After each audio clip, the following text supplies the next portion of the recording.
สบายดีตอนเช้ามีพี่น้องปลอดภัยหมดสุข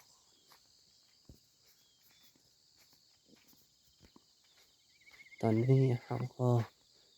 กำลังจับขุลงไป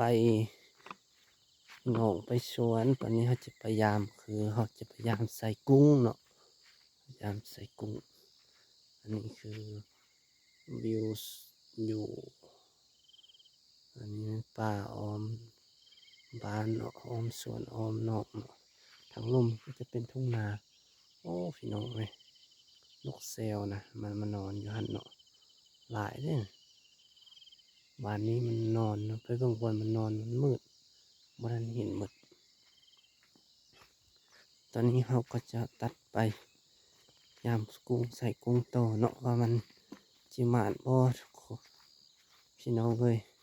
เราตามนู้นไปนำกันเด้อไปอันนี้ก็คือเงินได้เนาะเงินจับปุ้มน้ำขึ้นเมื่อถึงภูได้สูงได้เนาะถึงขึ้นเลยขึ้นเนาะในใส่จากโป้มเอาเนาะเพราะว่าอยู่บ้านเฮามันอยู่บ้านนอกนิดนึงเด็กไปโอ้ตะปาน้อยหลายเอาไปลุ้นน้ำกันพยายามใส่กุ้งน้ำกันว่ามันสิ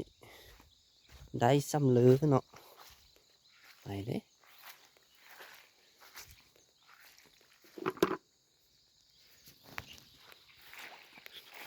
ไปพี่น้องโทรศัพท์ตกนี่แล้วมันทะเบียนเลยเนาะ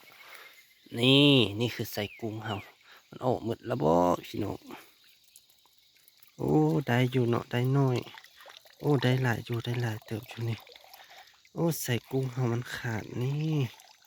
พี่น้องเลยใส่กุ้งเฮานี่มันขาดเดแล้วเนาะนี่โอ้หมาดอยู่นี่เนาะโอ้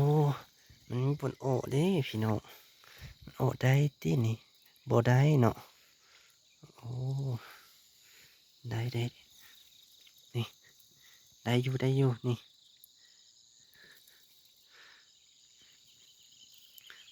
ไปลุ้นตัวที่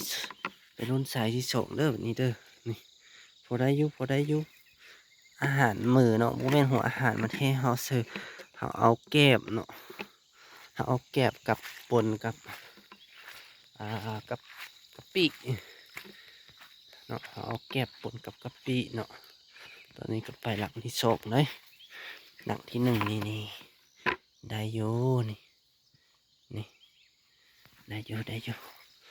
ไปหลังที่สองเนาะ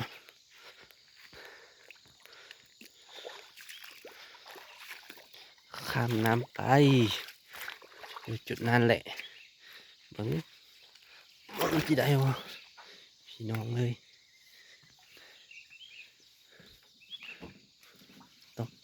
ต้องได้เข้าน้ำไปละโอ้อาหารมันฟูจะสูงแท้ได้อยู่บ่เนาะมาอยู่บ่พี่น้องฮึบโอ้ได้นิดน้อยหลังนี้อาหารมันฟูจะสูงหิ่งน้องเลยได้จากตูเนาะมันน่าเอาใหม่มันน่าเอาซอกอาหารใหม่มาใส่ก็ได้หลายเติบโตอยู่ได้เนาะโอ้ได้หลายเติบโตอยู่นี่กุ้งเนาะ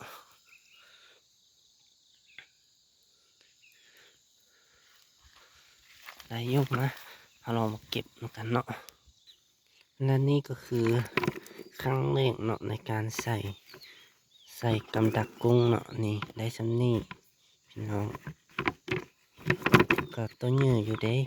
ตัวเนื้ออยู่นี่ตัวเนื้อโอ้ไข่หลายนี่ตัวเนื้ออยู่ตัวใส่มักก้อยมักตีนก็พอได้เนี่ยพอก้อยพอตีน